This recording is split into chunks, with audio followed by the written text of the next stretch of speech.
Iga, a tough one out there today. Can you just give us your overview on the match and Elena's performance today as well? Yeah, for sure.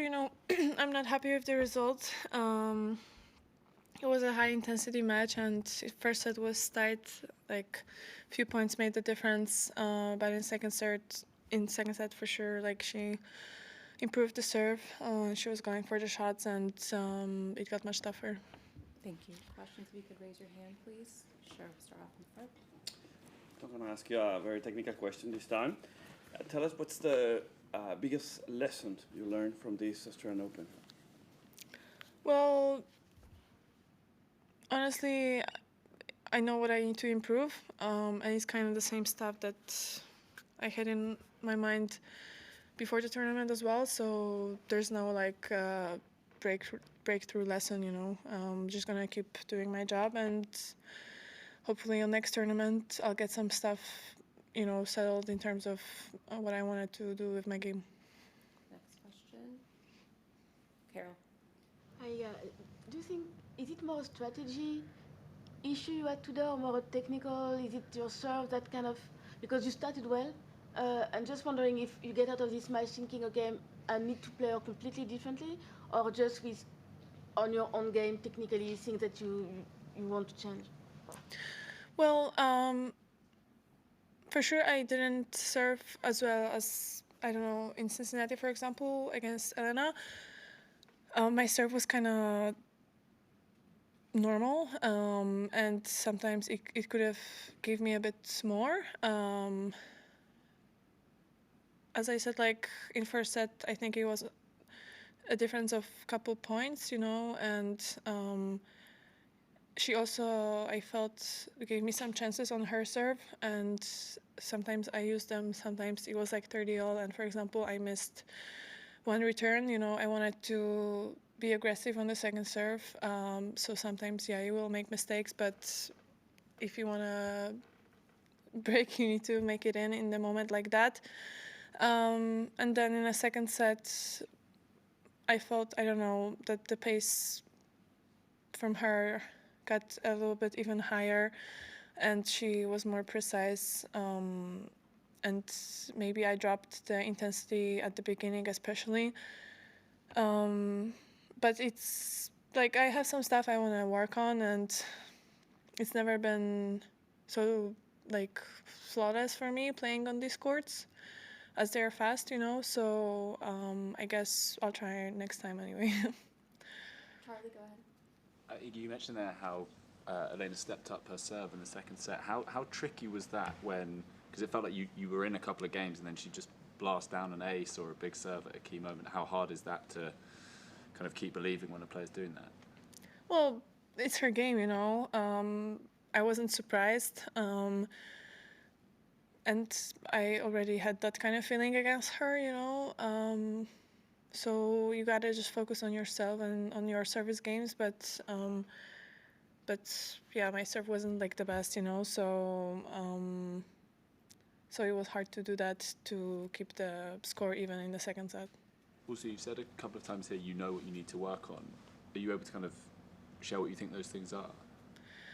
Well, some technical stuff like that have been pretty like tough for me to have a smooth, process in terms of changing them.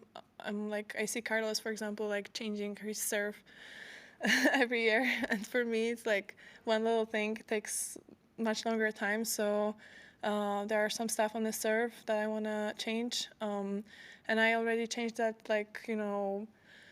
in the preseason, but then the matches come and you don't have that much time to think about this. You don't want to think about these kind of details when you play, so then it comes back to the old patterns, and so basically I'll focus on that, and I'll see from there, because for sure there are some stuff that I can change to play better, and I'll try to do that in next weeks and months. Bonnie. Arina said in the past that she would not hesitate to skip some of the 1,000 tournaments if she feels that she has a need for rest or work. I was wondering what's your view on it, and since you're considering working on technical stuff, if you think it may be beneficial to you to actually take some time off, despite of the calendar, to just work on technical stuff? Yeah, I don't feel it's possible to do that, in this short period of time that we have between tournaments. So last year's I had trouble with making this kind of decision, but this year I'm trying to change my approach. So I think for sure we'll skip some 1,000 tournaments. I was never in this position, so I don't know what the result will be, but I think it's necessary because if you want to improve your game, unless I want to stay the same and just prepare for every tournament, then I can do that as well and I'll play well. But if I want to improve something, it would be nice to have some time, and unfortunately calendar doesn't give that. Ben. Hey, I wanted to ask about something that Coco was actually talking about last night, which is about the cameras backstage at the tournament, filming people and all sorts of orders and stuff. I know you got filmed recently for getting your credential and stuff, and they just sort of always on camera in a lot of different tournament areas. I'm wondering if you think there should be more privacy for players and their teams as they're back there, or how you sort of see the balance of that versus them trying to have entertainment and constant content coming out. Yeah, the question is are we tennis players or are we animals in the zoo where they are observed even when they poop, So okay, that was exaggerating, obviously, but it would be nice to have some privacy, and it would be nice also to, I don't know, have your own process and not always be observed. For example, I don't know, in other sports you have some maybe technical things that you want to do, and you have, I don't know, honestly, I don't follow other sports that much, but I guess it would be nice to have some space where you can do that without the whole world watching, I don't know, on Wimbledon there are courts on Orangi, people with accreditation can get there, but it's without the fans. On Roland-Garros there's Jumbo-Visma.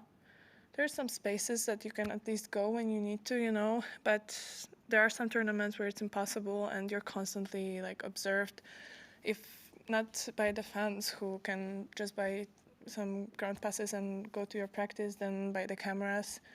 For sure it's not simple. I don't think it should be like that because we're tennis players, we're meant to be watched on the court, so, and in the press, that's our job.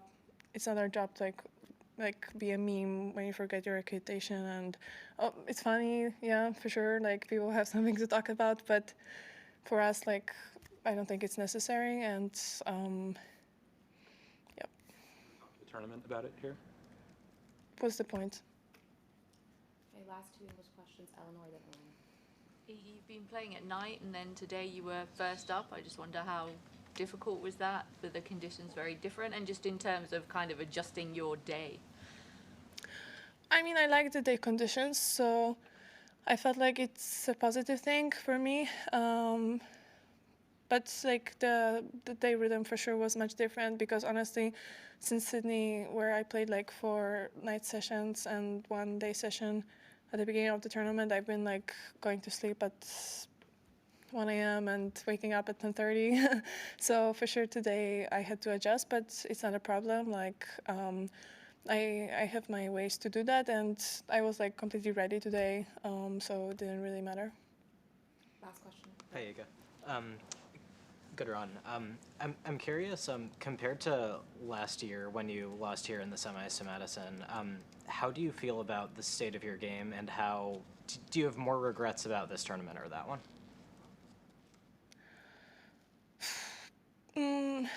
Well, I felt last year I was playing a bit better, but on the other hand, before Madison, I haven't played with any flat heavy hitters, so the first chance that I got to win a match like that was against Maddie, and I lost it. I was close, but I lost it still.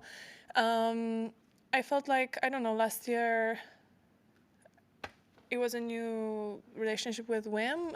He also we changed some stuff that was for me, a bit of a eureka moment. And this year, we didn't manage to like completely close the stuff that we wanted to change in the preseason. It just got a bit longer for me to change some stuff, you know. So this year I felt like I also needed to like work on it during the tournament, and that's why maybe, I don't know, I felt like I played like tiny bit worse, but I don't think honestly that mattered. Like both tournaments are still good, you know. Like if you want to win, for sure, it would be nice to play even better, you know. But yeah, like as I always said, winning and playing on a slam is tough. So I'll just try another time, and hopefully with the experience and with another year of me playing and practicing, I'll be able to start next tournament, next Australian Open, with some more skills or more variety, or with this stuff that I wasn't able to completely work on. Like maybe I will have it next year.